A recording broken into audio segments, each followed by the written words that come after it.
Hello friends, welcome to all of you in our channel Khan classes of commerce. जैसा कि screen पर आप देख रहे हैं रिवैल्यूएशन अकाउंट लिखा हुआ है, तो आज का टॉपिक आपका रिवैल्यूएशन अकाउंट रहेगा। हिंदी में इसको हम पुनर्मूल्यांकन खाता कहते हैं। सबसे पहले हम रिवैल्यूएशन अकाउंट का मीनिंग समझ लेते हैं कि ये पार्टनरशिप में कब और कहाँ बनाया जाता है। तो रिवैल्यूएशन अकाउंट असेट्स और लायबिलिटीज़ में जो चेंजेस होते हैं जिसको हम इंक्रीज़ और डिक्रीज़ कहते हैं, तो असेट्स और लायबिलिटी में इंक्रीज़ और डिक्रीज़ होने पर ये अकाउंट बनाया जाता है। असेट्स अगर इंक्रीज़ हो गया है और डिक्रीज़ हो गया है और लायबिलिटी अगर इंक्रीज़ हो गई है और डिक्रीज़ हो गई है तो इस अकाउंट को बनाया जाता है। क्योंकि असेट में चेंज होना प्रॉफिट और लॉस होता है, इसलिए इस अकाउंट का नाम पीएल एडजस्टमेंट अकाउंट भी है। इसको याद रखिएगा, ये पीएल एडजस्टमेंट अकाउंट है। हिंदी में हम इसको पुनर्मूल्यांकन खाता या लाभ हानि समायोजन खाता कहते हैं। लेकिन याद रखिए, यहाँ इस फैक्ट को आप बहुत ज़रूरी याद रखिए कि रिवैल्यूएशन अकाउंट का दूसरा नाम पीएल एडजस्टमेंट अकाउंट है और पीएल एप्रोप्रिएशन अकाउंट अलग होता है। पीएल एप्रोप्रिएशन अकाउंट प्रॉफिट को डिवाइड करने के लिए बनाया जाता है, जबकि पीएल एडजस्टमेंट अकाउंट असेट्स और लायबिलिटी में चेंज को कंसीडर करने के लिए बनाया जाता है। तो हम अगर असेट्स और लायबिलिटी में चेंज करना चाहते हैं तो डायरेक्टली बैलेंस शीट में चेंज नहीं होता, क्योंकि बैलेंस शीट किसके बेसिस पे बनता है? बैलेंस शीट बनता है ट्रायल बैलेंस के बेसिस पर और एडजस्टमेंट के बेसिस पर। और ट्रायल बैलेंस किसके बेसिस पर बनता है? लेज़र के बेसिस पर। और लेज़र किसके बेसिस पर बनता है? जनरल के बेसिस पर। तो जनरल से चेंज करते हुए आना पड़ता है। तो सबसे पहले रिवैल्यूएशन में हम जनरल एंट्री ही करते हैं, देन हमारा रिवैल्यूएशन अकाउंट बनता है। और रिवैल्यूएशन अकाउंट में चेंज के बाद वो चेंज फिर आपके फाइनल अकाउंट में यानी कि बैलेंस शीट में नज़र आता है। तो असेट्स में इंक्रीज़ और डिक्रीज़ होना, असेट्स में इंक्रीज़ और डिक्रीज़ होना, लायबिलिटी में डिक्रीज़ और इंक्रीज़ होना, कुल मिलाकर असेट्स और लायबिलिटी में चेंज होने पर यह अकाउंट बनाया जाता है।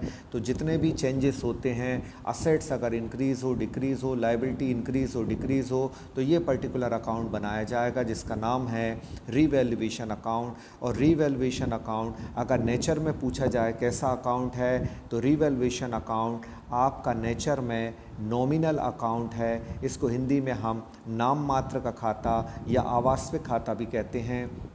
पुनर्मूल्यांकन खाता नॉमिनल अकाउंट यानी कि नाम मात्र का खाता है। अब देख लेते हैं ये रिवैल्यूएशन अकाउंट बनाने की ज़रूरत क्या है, तो इसकी नीड हम समझ लेते हैं।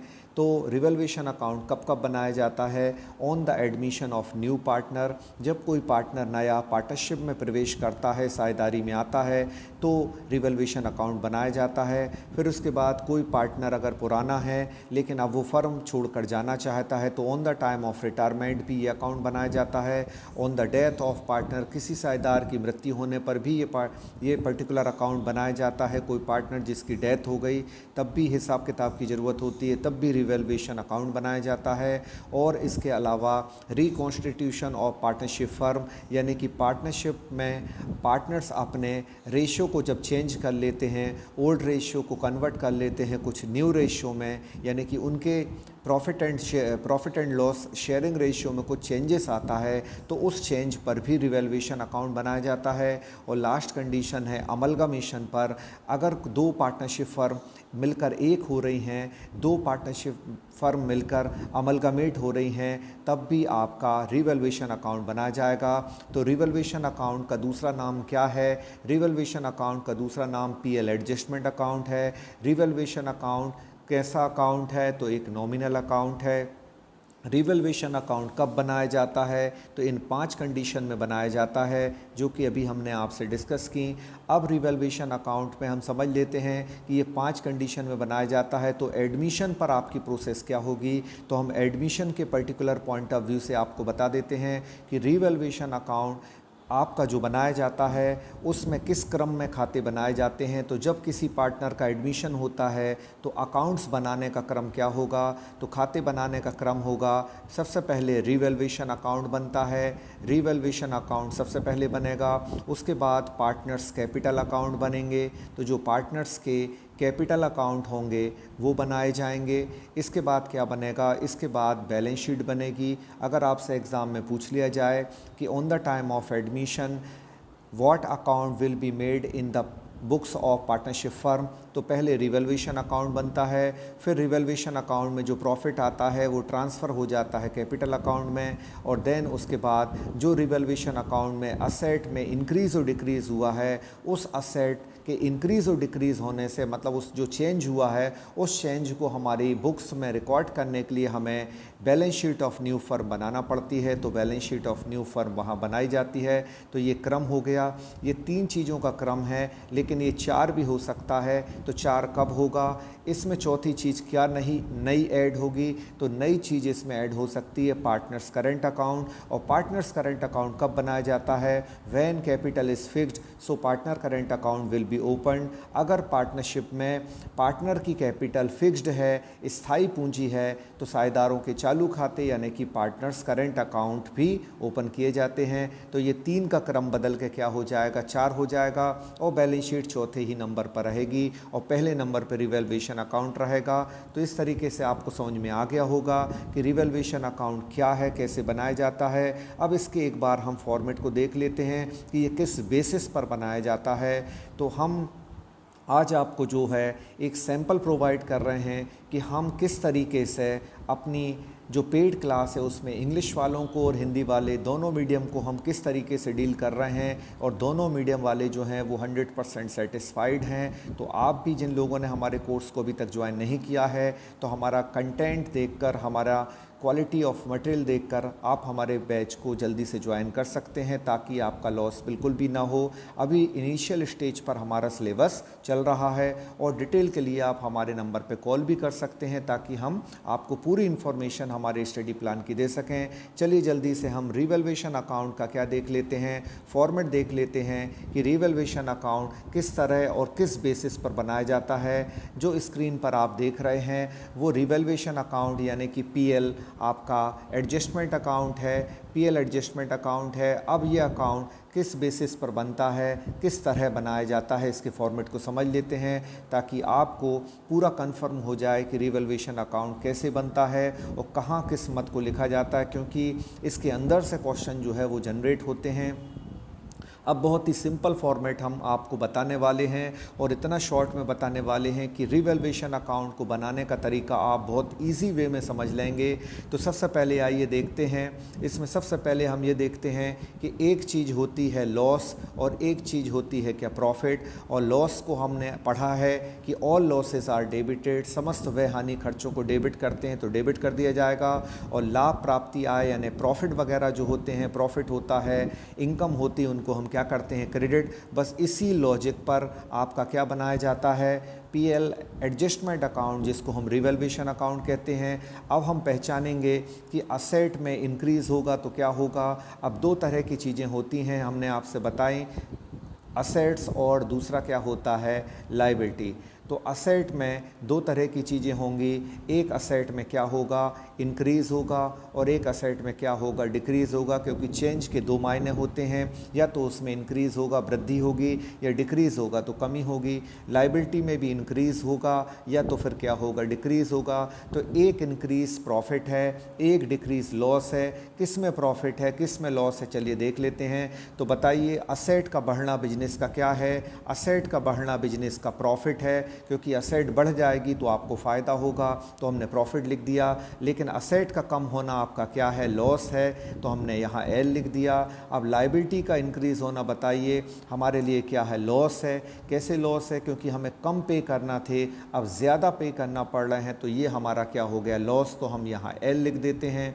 और लायबिलिटी का, और अगर लायबिलिटी का यहाँ डिक्रीज़ है, लायबिलिटी का यदि क्या होना है? डिक्रीज़ होना है। लायबिलिटी का डिक्रीज़ होना हमारे बिजनेस का क्या है? प्रॉफिट है, क्योंकि किसी को 5,000 पे करना थे, अब उसने हमें डिस्काउंट ऑफ़र कर दिया कि जल्दी पेमेंट कर दें, तो हम 4500 ले लेंगे, तो 5,000 की जगह 4500 का पेमेंट होगा, तो लायबिलिटी कम होगी, और लायबिलिटी का कम होना हमारे लिए प्रॉफिट है। तो देखिए 2 प्रॉफिट आ गए और 2 क्या आ गए? पर्टिकुलर आपके लॉस आ गए। तो 2 प्रॉफिट और 2 लॉस को हम कैसे कंसीडर करेंगे। अगर आपकी असेट इंक्रीज़ हुई है तो वो प्रॉफिट है। तो देखिए असेट का इंक्रीमेंट कहाँ लिखा है, क्रेडिट में लिखा हुआ है, और असेट अगर डिक्रीज़ हुई है तो उसको कहाँ लिखा हुआ है, डेबिट में लिखा हुआ है। मतलब असेट का बढ़ना प्रॉफिट है तो क्रेडिट कर दो आप, और लॉस अगर असेट का डिक्रीज़ होना लॉस है तो उसको कहाँ कर दो, डेबिट कर दो। यानी प्रॉफिट एंड लॉस के बेसिस पर ये अकाउंट बना दिया जाएगा, इसलिए इस अकाउंट को पीएल एडजस्टमेंट अकाउंट कहते हैं। अब बेसिक रीज़न आप समझे होंगे। तो लायबिलिटीज़ को देख लें। लायबिलिटीज़ आपकी क्या हैं, लायबिलिटीज़ आपकी इंक्रीज़ हुई हैं तो लॉस है। तो देखिए लायबिलिटी में इंक्रीज़ होना डेबिट में आया है, और आपने देखा था लायबिलिटी में डिक्रीज़ होना क्या है, प्रॉफिट है। तो लायबिलिटी का डिक्रीज़ होना क्या है, प्रॉफिट है। तो देखिए लायबिलिटी में डिक्रीज़ आपको क्रेडिट में दिया गया है। अब इसके बाद असेट अगर जो पहले से रिकॉर्ड नहीं है अब अचानक मिल जाती है तो वो भी हमारा प्रॉफिट है, क्योंकि असेट का मिलना बिजनेस का क्या होता है, प्रॉफिट। तो अनरिकॉर्डेड असेट को देखिए हम कहाँ लिख देंगे, क्रेडिट में, क्योंकि प्रॉफिट है। और अनरिकॉर्डेड अगर लायबिलिटी मिल जाए जिसको अभी तक रिकॉर्ड नहीं किया, नई लायबिलिटी जनरेट हो गई, अब हमें पे करना पड़ेगा। तो बताइए कोई नई चीज़ का पेमेंट करना बिजनेस का क्या प्रॉफिट होता है, नहीं, बिजनेस का ये तो लॉस होता है। तो इस लॉस को हम कहाँ लिख देंगे, डेबिट में लिख देंगे। अब और भी कुछ चीज़ें एक्स्ट्रा बताई हैं तो उस फॉर्मेट को हम और अच्छे से आपको बता देते हैं। क्या एक्स्ट्रा है, तो एक्स्ट्रा आप देख रहे होंगे क्रिएट किया गया है रिज़र्व। तो अगर हम डेटर्स पर रिज़र्व बनाते हैं, रिज़र्व डेटर्स पर बनाने से डेटर्स कम हो जाते हैं, यानी असेट कम हो जाती हैं तो डेबिट में आएगा क्योंकि लॉस है। और अगर हमारा रिज़र्व बनाया डेटर्स पर है लेकिन हमारे बैड डेब्ट की पॉसिबिलिटी कम हो गई है, तो बताइए किसी बिजनेस के बैड डेब्ट कम होना, डूबत ऋण कम होना बिजनेस के लिए क्या है, फ़ायदा है कि हमारा कम पैसा डूबेगा, कम लॉस होगा। तो लॉस का कम होना भी क्या होता है, प्रॉफिट। तो प्रॉफिट को हम कहाँ लिखेंगे, क्रेडिट में।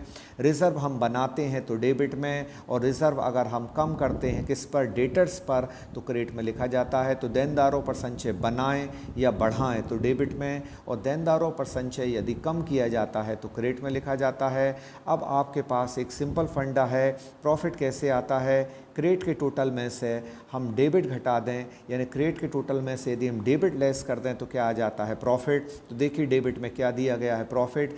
If credit is more than debit so difference will B profit. और यदि हम इसका अपोजिट कर दें, प्रॉफिट का अपोजिट क्या होता है, लॉस। और लॉस तो तभी होता है जब डेबिट साइड ज़्यादा हो। तो डेबिट माइनस क्रेडिट करेंगे so difference will be loss आ जाएगा, which is given in credit side. तो याद रखिए ये आपका फॉर्मेट दिया है रिवैल्यूएशन अकाउंट का। अगर हम क्रेडिट ज़्यादा होगा और डेबिट को लेस कर दें तो प्रॉफिट मिल जाएगा, और डेबिट यदि ज़्यादा है क्रेडिट को लेस कर दें तो क्या मिल जाएगा, loss. Because if credit is more than debit so difference will B profit, if debit is more than credit so difference will be loss. तो इस तरीके से प्रॉफिट एंड लॉस हम फाइंड करते हैं। और यहाँ इस अकाउंट में प्रॉफिट आता है तो किस रेशियो में बांटा जाता है समझ लें। On the time of admission किन पार्टनर में बांटा जाएगा ये भी पूछा जाता है। तो याद रखिए ओल्ड पार्टनर्स में डिवाइड किया जाएगा। मान लो इस क्वेश्चन में 3 पार्टनर हैं, ए, बी और सी, उनका जो भी रेशियो है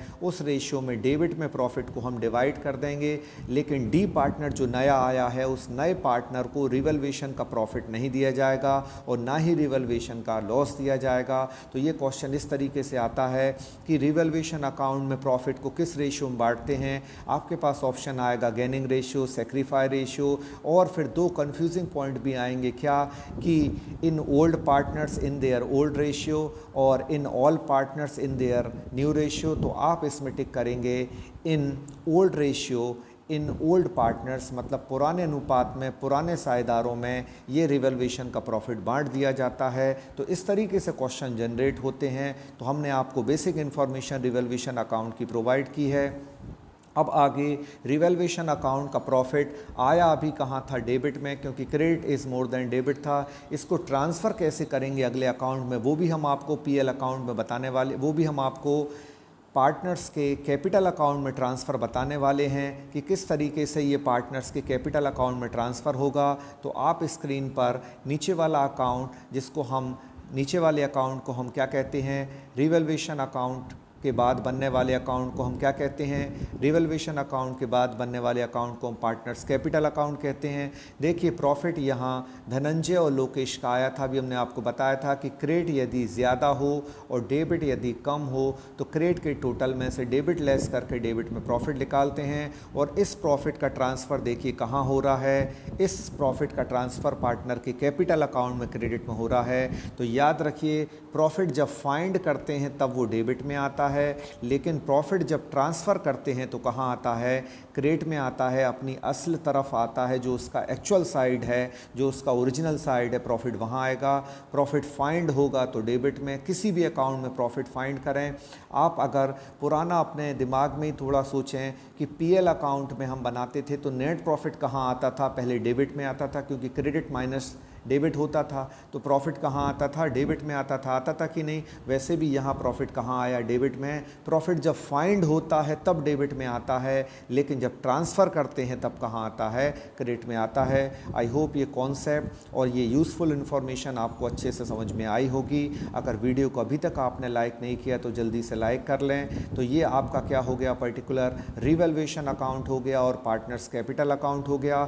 अब रिवैल्यूएशन अकाउंट और इससे संबंधित आगे और भी इंफॉर्मेशन है, वो भी हम आपको थोड़ी सी बता देते हैं। ये हमने आपको बताया था, अब इसमें हम हिंदी और इंग्लिश में आपको थोड़ा सा और बता देते हैं ताकि और आज इस टॉपिक को पूरा कंफर्म करके आप उठेंगे।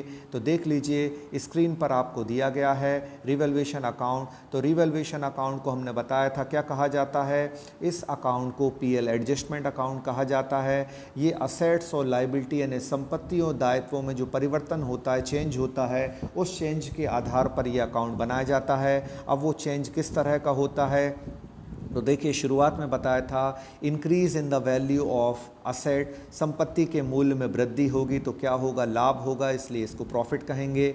संपत्ति के मूल्य में कमी होगी यानी असेट की वैल्यू में डिक्रीज़ होगा तो हम इसको क्या कहेंगे, लॉस कहेंगे। हमने आपको शुरुआत में बताया था असेट बढ़ गई है तो प्रॉफिट और असेट कम हो गई है तो लॉस। और इसका जस्ट अपोजिट किस में होता है, लायबिलिटी में, क्योंकि असेट का अपोजिट क्या है, लायबिलिटी। तो लायबिलिटी में क्या होता है, लायबिलिटी में अगर कमी होती है तो हम उसको प्रॉफिट कहते हैं, क्योंकि हमें कम पे करना है तो हमारा फ़ायदा है, और अगर हमें ज़्यादा पे करना है तो हमारा लॉस है, यानी लायबिलिटी बढ़ गई है तो लॉस है। तो एक प्रॉफिट है, एक लॉस है। और अब हम आपको बता देते हैं कि प्रॉफिट कहाँ जाएगा, आपका प्रॉफिट क्रेडिट में जाएगा, क्योंकि प्रॉफिट का साइड क्या होता है, क्रेडिट। और लॉस कहाँ आएगा, लॉस आपका डेबिट में आएगा, क्योंकि लॉस का साइड क्या है, डेबिट। इस तरीके से इस बेसिस पर रिवैल्यूएशन अकाउंट बनाया जाता है। और भी हिंदी में ये इन्फॉर्मेशन दी गई हैं। और अकाउंट अगर हम बोल दें आपसे कि रिवैल्यूएशन अकाउंट पुनर्मूल्यांकन खाता कौन सा खाता है, तो ये एक अवास्तविक खाता है जिसको हम नाम मात्र का खाता भी कहते हैं, इंग्लिश में जिसको नॉमिनल अकाउंट कहा जाता है। तो आपसे अगर पूछा जाए कि what is the nature of revaluation account, तो आपका आंसर होगा नॉमिनल अकाउंट। इसको हम नॉमिनल अकाउंट कहते हैं, यानी कि नाम मात्र का खाता कहते हैं। ये अवास्तविक खाता भी कहलाता है। तो इस तरीके से रिवैल्यूएशन अकाउंट को बनाया जाता है। और रिवैल्यूएशन अकाउंट में हमने बताया प्रॉफिट अगर आएगा या लॉस आएगा तो किन लोगों में बांटेंगे, ओल्ड पार्टनर्स में बांटेंगे। किन लोगों में बांटा जाएगा, ओल्ड पार्टनर्स में बांटा जाएगा। और किस में बांटा जाएगा, ओल्ड रेशियो में बांटा जाएगा। ओल्ड पार्टनर्स में, ओल्ड रेशियो में जो प्रॉफिट बांटा जाता है उसको हम रिवैल्यूएशन का प्रॉफिट कहते हैं। तो ये यहाँ से क्वेश्चन आपके जनरेट होते हैं। और जो हमने अभी ये बताया था कि इस तरीके से अकाउंट बनाया जाता है, यहाँ से क्वेश्चन जो है वो जनरेट होंगे।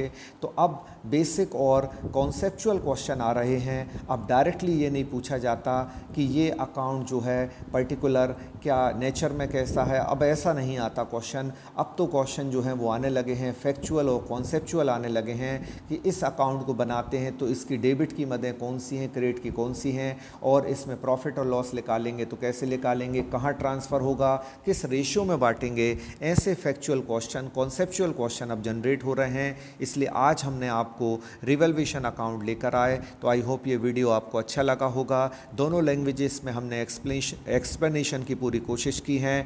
तो अब हमारी इस मेहनत को आप जल्दी से जो है इस लाइक का बटन दबा दें और हमें मोटिवेट करें कि आपको ये वीडियो अच्छा लग रहा है, और ऐसी यूज़फुल इन्फॉर्मेशन आगे भी हम आप तक लेकर आते रहेंगे। Thank you so much to all of you.